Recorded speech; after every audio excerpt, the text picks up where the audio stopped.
I arrived in the town on a Wednesday afternoon, though it felt like time had already slowed down before I crossed the border sign. The sign didn't welcome visitors, it didn't warn them either. It only displayed the town's name in faded black paint, as if even language had learned not to draw attention to itself here. There were 37 residents. I knew that because my job required me to know. I was a behavioral research assistant sent to observe how humans adapt to prolonged isolation and minimal stimulation. No experiments, no interference, just observation. That was the rule. The town had one road, one grocery store, one generator-powered clinic, and no cell signal. Radios worked, but nobody used them unless absolutely necessary. The people greeted me politely, too politely. Their smiles were measured, maintained, as if smiling was a task, not a reaction. The first night, I noticed the silence. Not quiet. Silence. No insects, no wind, no distant animals. Even rural places have background noise. This place didn't. When I turned off the cabin lights, the darkness felt thick, like something with weight. I didn't sleep much. On the third night, I woke up without any reason at exactly 3:17 a.m. There was no sound that triggered it, no nightmare. My body just decided to be awake. I sat up and listened. Nothing. Then I realized something worse. I couldn't hear my own breathing. I placed my hand in front of my mouth to feel the air. It was there. I was breathing. But the sound was gone. The silence wasn't passive. It was consuming everything inside it. The next morning, 3 people were standing outside my cabin. They weren't knocking, they weren't talking, they were just there. When I opened the door, they smiled, stepped back in perfect unison, and said, "Good morning." I asked how long they'd been standing there. One of them answered, "Long enough." That should have been a red flag. Instead, I wrote it off as small-town oddness. That was mistake number 2. As days passed, I noticed patterns. No one spoke unless spoken to. No one interrupted anyone else. Conversations ended at unnatural points, as if cut by an invisible signal. Laughter was rare, and when it happened, it stopped instantly, like a switch had been flipped. At the grocery store, I searched for a mirror.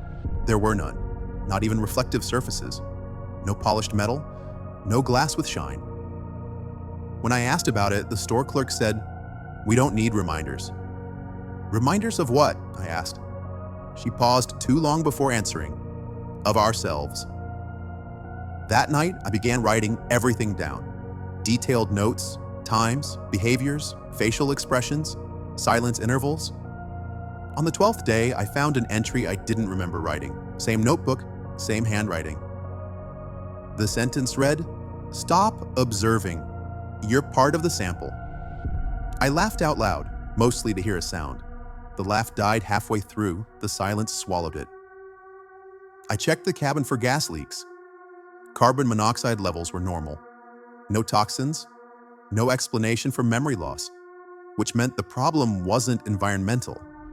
It was cognitive. An older woman approached me later that day.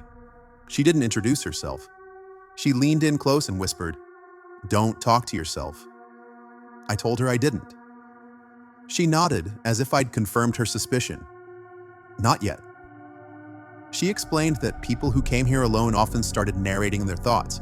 At first, it helped. Then the thoughts began responding. This isn't superstition. Psychology calls it internalized dialogue reinforcement. In extreme isolation, the brain creates feedback loops. Thoughts become externalized, familiar, comforting, dangerous. That night, I tested it. I whispered, "Hello?" Nothing answered, but my mind completed the silence with expectation. And expectation is how fear enters. The town had no mirrors because mirrors encourage self-recognition. Without them, identity slowly erodes. Studies confirm it. Prisoners in sensory deprivation lose their sense of self within weeks. This town had been doing it for generations. They weren't haunted, they were trained. One evening, I stared at a man longer than socially acceptable. 40 seconds, 45. He didn't blink, didn't shift. Then slowly his smile widened, not emotionally, but mechanically. Human empathy should trigger discomfort. It didn't. That's when I realized something critical. They weren't reacting. They were executing behavior. On my final night, I decided to leave at dawn. I packed quietly as possible.